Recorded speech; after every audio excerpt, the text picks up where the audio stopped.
ស្រីទាំងដីមនោរម្យបានជួបក្រមុំនៅឃុំកូនរៀមបងអ្នកភូមិខ្នាចងចិត្តមិនលេងទឹកធ្លាក់ក្បាលស្ពានជួយជាសាងសីអភូមិដកពោជុកសកំព្រំមានបាបសង្គមកំលេសំដី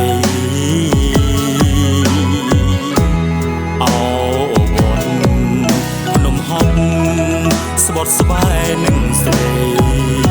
លោកតាល្បាញល្បីប្រព្រំកូនចៅអោបនទីស្រីទឹកដីកំណានទឹកដីល្អឆើតគេពីដូនតា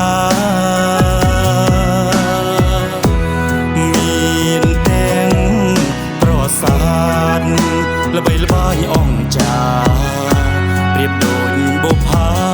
ដែលខ្ញុំស្រមៃរងវងមូធំកាស្រុងភ្នំដីភ្នំគូលេនណាស្រីនំថ្លៃដាលេយើងមួយទឹកធ្លាក់ត្រជាក់មែនតែនបងឈួតវងវិញនឹងសមរកស្រី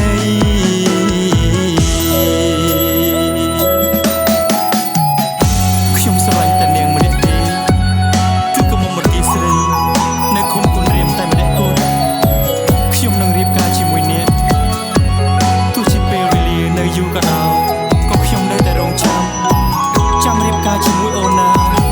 ក្រមុំមកទីស្រីបង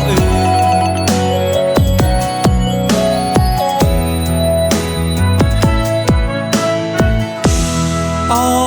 បនទីស្រីទឹកដីកំណានទឹកដីល្អឆើតគេពីដូនតា